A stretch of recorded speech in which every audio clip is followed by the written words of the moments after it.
सभी को जय श्री राम। मैं हिमांशु शेखर पांडे, श्री राम एकेडमी लाते हर से। तो आज हम पढ़ने वाले हैं कक्षा 10वीं के सबसे रोचक पाठ में से एक, इंट्रोडक्शन टू ट्रिग्नोमेट्री, जो बहुत ही अच्छा और बहुत ही रोचक, बहुत ही इंटरेस्टिंग टॉपिक में से एक है। और आने वाले फ्यूचर में जैसे कि 11th, 12th और फिजिक्स, मोस्टली इन फिजिक्स, इसका बहुत बड़ा उपयोग है। तो ये चैप्टर कक्षा 10वीं के सभी विद्यार्थियों के लिए एक तरह से देखा जाए तो नई होती है, क्योंकि इससे पहले आपने ट्रिग्नोमेट्री के बारे में कुछ भी उतना अच्छे से डिस्क्रिप्टिव पढ़ा नहीं है। ये भी तो इंट्रोडक्शन का ही पार्ट है, यहाँ पे भी आपको कुछ ज्यादा बताया नहीं गया है।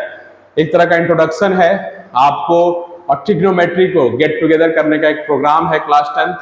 तो आइए हम लोग उसको देखेंगे, और इसको पढ़ते पढ़ते हम देखेंगे कि एनसीईआरटी बुक को कैसे रीड करना है, क्योंकि आज के डेट में सभी बच्चों की, मैक्सिमम बच्चों की जो मुख्य समस्या है, जो मेन और सबसे बड़ी प्रॉब्लम है, वो ये है कि वो एनसीईआरटी बुक को अच्छे से पढ़ते नहीं है या समझने का प्रयास नहीं करते हैं। तो आप देखें कि एनसीईआरटी बुक को कैसे पढ़ना है और क्यों पढ़ना है, क्योंकि आपके सभी सवालों का जवाब एनसीईआरटी देती है यदि आप उसको ध्यान से देखेंगे तो। और आप अगर एनसीईआरटी पढ़ते हैं तो आपको अभी से अगर हैबिट लगाते हैं एनसीईआरटी अच्छे से पढ़ने को और आप पढ़ते हैं, तो 11th और 12th में आपको बहुत ही ज्यादा बेनिफिट मिलने वाला है, क्योंकि नीट हो या जेई हो, मैक्सिमम क्वेश्चंस एनसीईआरटी बेस्ड होते हैं। अगर एनसीईआरटी आपने अच्छे से रीड किया है लाइन बाय लाइन और उसके नोट्स अच्छे से प्रिपेयर किए हैं, तो आप यकीन मानिए आप अच्छे से इजीली, आराम से निकाल सकते हैं नीट और जेई। ये बहुत ही इंपॉर्टेंट है।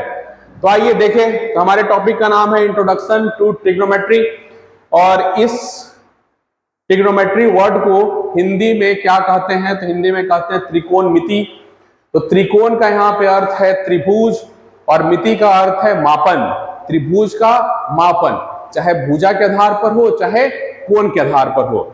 और इसी ट्रिग्नोमेट्री का जो मीनिंग है, जो ट्रिग्नोमेट्री आप सब देख रहे हैं, वो 3 शब्दों से मिलकर बना है, ट्राई, गोन और मेट्रोन।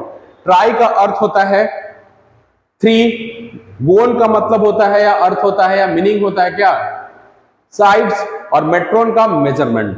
तो अगर इसको आप अच्छे से देखें तो measurement of 3 sides, measurement of 3 sides. तो अगर मीनिंग कहा जाए तो मीनिंग इन हिंदी और meaning in English same to same, बस लैंग्वेज का डिफरेंस है। वहां पे त्रिकोणमिति कह रहे हैं और यहाँ पे ट्रिग्नोमेट्री कह रहे हैं। आइए अब आगे चलते हैं। तो अब सबसे बड़ा सवाल ये आता है, कुछ बच्चों के मन में उत्पन्न होता है, कुछ बच्चे सोचते भी नहीं है। तो सोचना ये है कि आप कोई भी सब्जेक्ट पढ़ रहे हैं तो क्यों पढ़ रहे हैं, आखिर उसको पढ़ने का कोई मोटिव होगा ना, तभी ना उसमें इंटरेस्ट डेवलप होगा। और विदाउट इंटरेस्ट यदि आप कुछ पढ़ते हैं तो उसका कोई अर्थ नहीं है, बाद में वो फिर मीनिंगलेस हो जाएगा। तो आप उस चीज को समझिए और बहुत ही अच्छे से पढ़िए, इंटरेस्टिंग बना के, इंटरटेनमेंट होना चाहिए, पढ़ने में मजा आना चाहिए। तो आइए यहाँ पे कुछ एग्जाम्पल्स दिए हैं एनसीईआरटी बुक्स में, और ये एग्जाम्पल्स क्यों दिए होते हैं क्या आपको पता है? एक्चुअली में एग्जाम्पल्स इस ट्रिग्नोमेट्री चैप्टर के मोटिव को समझा रहा है कि आप ट्रिग्नोमेट्री क्यों पढ़ रहे हैं। ठीक है, अब आइए देखें कैसे। तो सबसे पहला आपके सामने एग्जाम्पल है, और वो एग्जाम्पल आपने शायद पढ़ा भी हो, या कुछ बच्चे, बहुत सारे बच्चे, अधिकतर बच्चे नहीं पढ़े होंगे। तो आप पढ़िए, सभी लोग अच्छे से पढ़िए, एनसीईआरटी को लाइन बाय लाइन पढ़िए, आपको बहुत बेनिफिट होने वाला है। क्योंकि अब क्वेश्चंस का पैटर्न्स बदल गया है, अब क्वेश्चंस रियल बेस्ड होंगे, आपके कहीं से भी पूछे जा सकते हैं। तो एनसीईआरटी बुक या तो मैथ हो, साइंस हो, एसएसटी हो, इंग्लिश हो, आप आसानी से, आराम से पढ़ सकते हैं। थोड़ा सा बस टाइम ही तो देना है, दीजिए। Suppose the students of a school are visiting Qutub Minar. ठीक है, आपके या किसी भी स्कूल के कुछ बच्चे कुतुब मीनार घूमने, देखने गए। Now if a student is looking at the top of the Minar, आप ही में से मान लीजिए आप ही खुद यहाँ पे खड़े हैं और यहाँ पे खड़े होके कुतुब मीनार के टॉप को देख रहे हैं। ठीक है, और टॉप को देखने के बाद ख्याल आता है मन में, थॉट, क्या थॉट आता है, क्या मैं इस कुतुब मीनार की हाइट फाइंड आउट कर सकता हूं? तो उसका जवाब होगा यस। कब? जब आप इस चैप्टर को पढ़ लेंगे तब, जब आप इस चैप्टर को पढ़ लेंगे तब। बिना any measuring device, tape, scale, inch, जो भी मेजरिंग डिवाइस है जो लेंथ को मेजर करने के लिए यूज होता है, उनके विदाउट हेल्प के आप इतनी बड़ी हाइट को मेजर कर सकते हैं by the help of trigonometry. और इस चैप्टर में आपको यही लॉजिक्स, यही ट्रिक्स आपको सिखाएगा कि आप कैसे आखिर इतने बड़े हाइट को without any scale, inch, tape के मेजर कर सकते हैं। बातें समझ में आ रही है? आगे चलिए। Right triangle can be imagined. क्या आपको यहाँ पे राइट एंगल ट्रायंगल दिख रहा है? ऑब्वियसली राइट एंगल ट्रायंगल के फीचर्स में आपने क्या पढ़ा था? क्या पाइथागोरस आपने पढ़ा था? बिल्कुल पढ़ा था। बातें समझ में आ रही है? तो इस चैप्टर में पाइथागोरस का भी यूज होगा। किसका यूज होगा? पाइथागोरस का भी होगा। तो अब कोई भी ट्रायंगल नहीं, इस चैप्टर में हम किस ट्रायंगल का मेजरमेंट करेंगे? तो राइट एंगल ट्रायंगल का मेजरमेंट करेंगे। और किसके हिसाब से करेंगे? तो राइट एंगल ट्रायंगल में एक्यूट एंगल्स के रिस्पेक्ट में हम लोग इसका मेजरमेंट करेंगे। तो चलिए वो आगे बात करेंगे। A right triangle can be imagined to be made as shown in figure। तो आप देख सकते हैं फिगर है, फिगर में राइट एंगल दिख रहा है। क्या सभी बच्चों को राइट एंगल ट्रायंगल का डेफिनेशन याद है?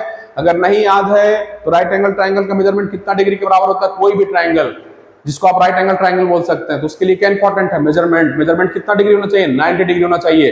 तब आप उस ट्रायंगल को क्या बोल सकते हैं? राइट एंगल ट्रायंगल बोल सकते हैं। बिल्कुल क्लियर है? आइए, can the student find out the height of the Minar without actually measuring it? बिल्कुल फाइंड कर सकता है अगर आप इस चैप्टर को अच्छे से ध्यान से पढ़े तब। नेक्स्ट में आइए। Suppose a girl is sitting on a balcony of her house located on the bank of a river. एक नदी है, नदी के एक किनारे पर घर है, दूसरे किनारे पर मंदिर है, और लड़की कहां बैठी है? अपने घर के सबसे अपर फ्लोर के बालकनी में। और उस बालकनी से वो किसको देख रही है? तो मंदिर के स्टेयर मतलब सीढ़ियों पर एक फ्लावर पॉट रखा है, उसको देख रही है। यदि आपको जमीन से इस लड़की की, जहां पर लड़की बैठी है, वहां तक का ऊंचाई, हाइट पता हो, तो क्या आप इस नदी की चौड़ाई ज्ञात कर सकते हैं? वही एक क्वेश्चन और ये एग्जांपल बताने की कोशिश कर रहा है। आइए पढ़ते हैं। She is looking down at a flower pot placed on a stair of a temple situated nearby on the other bank of the river. Or right triangle is imagined to be made in the situation as shown in figure 8.2. If you know the height at which the person is sitting, can you find the width of the river? Obviously you can find it. How? इसका answer मिलेगा इस chapter को अच्छे से समझने के बाद। तब तक आपको वेट करना होगा। चलिए आइए नेक्स्ट एग्जाम्पल में यहां पे ये एक बड़ी लड़की दिख रही होगी आपको। थोड़ा बड़ा करूं, देख रहे हैं आप, ये एक छोटी सी लड़की है, ये एक बड़ी सी औरत है, इस लड़की की माँ है, और ये आपके पास बलून है। लड़की अपने घर से बाहर खेल रही थी या कुछ भी एक्टिविटी कर रही थी, उसने इस बलून को देखा और वो अपनी माँ को बुलाने गई। जब तक माँ को बुला के लेके आए, बलून ए से कहाँ पहुंच गया था? बी पे पहुंच गया था। तो क्या जो पहला पोजीशन था बलून का ए, उस पोजीशन से बी पोजीशन के बीच में जो डिस्प्लेसमेंट हुआ है बलून का, क्या उसका मैग्नीट्यूड आप फाइंड आउट कर सकते हैं? क्या उसकी वैल्यू आप फाइंड आउट कर सकते हैं? बिल्कुल कर सकते हैं। उसका भी जवाब यही चैप्टर देगा, यदि आप इस चैप्टर को अच्छे से पढ़ेंगे तब। चलिए अब इसको पढ़ें थोड़ा। Suppose a hot air balloon is flying in the air. ठीक है, सपोज किए कि भाई एक हॉट एयर बलून है जो क्या कर रही है? फ्लाई कर रही है एयर में। A girl happens to spot the balloon in the sky and runs to her mother to tell her about it. एक लड़की ने उस बलून के स्पॉट किया और वो दौड़ी, अपने माँ को बताई। Her mother rushes out of the house to look at the balloon. उसकी माँ एकदम अच्छे से बाहर आई, दौड़ते धूपते या आराम से, और उसने बलून को देखने का इच्छा था तो देखने आई। Now when the girl had spotted the balloon initially it was at a point A. जब गर्ल ने स्पॉट किया था वो पॉइंट ए पर था। When both the mother and daughter came out to see it, जब दोनों बाहर आए उसको देखने के लिए, तो वो पोजीशन कहां था? बी पर था। It had already travelled to another point B. Can you find the altitude of B from the ground? समझ में आ रहा बात? क्या आप निकाल सकते हो उसका एल्टीट्यूड? किसका? बी का। कहां से? इस बच्ची से या इस पॉइंट से। तो हाँ, आप दोनों का आंसर दे सकते हैं इस चैप्टर को अच्छे से पढ़ने के बाद। आइए, अब मैंने आपको बताया, मैंने हाईलाइट करके रखा है, यहां पे आप देख सकते हैं। The word trigonometry drive from the Greek words tri meaning three, gon meaning side, metron meaning measure. ठीक है, ये आपका इसी बुक में दिया हुआ है, कहीं आपको बाहर या कोई गूगल करने की जरूरत नहीं है, ये सब कुछ यहाँ है। और जरा इस लाइन को पढ़िए, in all the situations given above the distances or heights can be found by using some mathematical techniques which come under a branch of mathematics called trigonometry। क्या ऊपर दिए गए सारे सिचुएशंस में हाइट या डिस्टेंस जो आपको फाइंड आउट करनी है, क्या आप वो कर सकते हैं? बिल्कुल आप कर सकते हैं। किसकी मदद से? ट्रिग्नोमेट्री की मदद से। किसकी मदद से? ट्रिग्नोमेट्री की मदद से। और ट्रिग्नोमेट्री का अर्थ क्या होता है? तो ये ग्रीक वर्ड है, ग्रीक वर्ड से मिलकर बना है, इंग्लिश का वर्ड है। ग्रीक में ट्राई, गोन और मेट्रोन को मिला के ये वर्ड बना है, और इस वर्ड का मीनिंग होता है मेजरमेंट ऑफ ट्रायंगल। आगे आइए, अब इस ट्रिग्नोमेट्री में आपको पढ़ना क्या है? तो इसमें पढ़ना है रिलेशन। किसका किसका रिलेशन? तो relation between sides and angles of a triangle. कौन सा ट्रायंगल? तो राइट एंगल ट्रायंगल। अब इसकी कुछ हिस्ट्री की बात की जाए या फ्यूचर यूजेस का, कहां पे यूजेज होता है। बहुत से बच्चों के मन में ये सवाल आता है कि आखिर चैप्टर पढ़ रहे हैं तो इसका यूजेज कहां पे है, तो आपको यूजेज भी दिए हैं। The earliest known work on trigonometry was recorded in Egypt. Egypt में रिकॉर्ड किया गया, वहां पे पाया गया। और कहां पे? Babylon. Early astronomers used it to find out the distance of the stars and planets from the earth. जो एस्ट्रोनॉमर्स थे वो क्या करते थे? इस मैथमेटिकल ब्रांच ट्रिग्नोमेट्री का यूज कहां करते थे? डिस्टेंस फाइंड आउट करने। कहां से? अर्थ से स्टार्स का या अर्थ से प्लैनेट्स के बीच का डिस्टेंस को फाइंड आउट करने के लिए यूज करते थे। अभी के टाइम में बहुत सारे ऐसे टेक्नोलॉजीज को डेवलप करने में किया जा रहा है इनका use. Even today most of the technologically advance methods used in engineering and physical sciences are based on trigonometrical concepts. तो ये आपका आंसर हो गया कि इसका यूज कहां कीजिएगा, कहां नहीं कीजिएगा। तो अगर भविष्य में किसी का सपना इंजीनियरिंग करने का है या एस्ट्रोनॉमर बनने का है या किसी तरह का रिसर्च करने का है, तो ये आपके काम आएगा सिंपली। आइए, in this chapter we will study some ratios. हम लोग यहाँ पे क्या पढ़ेंगे? रेशियोज पढ़ेंगे। तो रेशियोज किसके बीच का होगा? साइड्स का।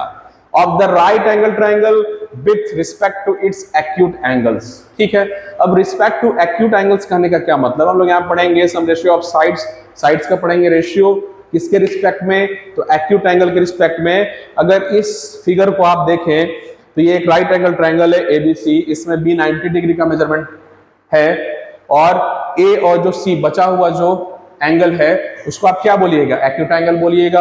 अब एक्यूट एंगल का डेफिनेशन क्या होता है? More than 0 and less than 90। ये डेफिनेशन है एक्यूट एंगल का।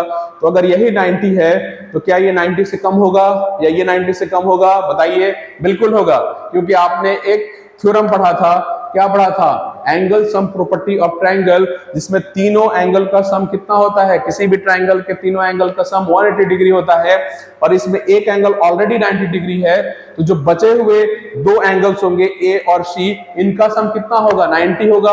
अगर यहां से ए का वैल्यू निकाला जाए तो क्या होगा? 90 माइनस सी आएगा कि नहीं? ये मैं अभी आपको अच्छे से एक्सप्लेन करता हूं। अभी बस मैं बुक की बातें कर लूं, फिर मैं आपको एक एक चीज एक्सप्लेन करूंगा, एक एक फॉर्मूला कैसे डिराइव किया गया, कैसे नहीं। आपको मजा आएगा, आपको 100% मजा आएगा। आइए, तो ये क्लियर है। अब जैसे कि यहाँ पे हाइपोटेनस दिया हुआ है, तो हाइपोटेनस का डेफिनेशन आपको पता है क्या? Longest side of a triangle is known as hypotenuse. ठीक है, और एक थ्योरम आपने और पढ़ा था, opposite side of larger angle is longest या लार्जर। तो 90 डिग्री सबसे बड़ा एंगल है, उसके अपोजिट में क्या है? एसी साइड है। तो सबसे बड़े एंगल के अपोजिट में जो साइड है वो सबसे बड़ा होगा। ये थ्योरम आपने क्लास 9 में पढ़ी थी। उसके हिसाब से हाइपोटेनियस सबसे बड़ी साइड हो गई। तो hypotenuse is the fixed placed in a right angle triangle, क्योंकि 90 के अपोजिट में ही सबसे बड़ा साइड होगा और वो हमेशा हाइपोटेनियस कहलाएगा। तो बच गए एंगल सी और एंगल बी, जिसको आप क्या बोलेंगे? आप उसको बोलेंगे एक्यूट एंगल। और कैसे? अभी मैंने बताया और आपको मैं लिख के भी बताऊंगा।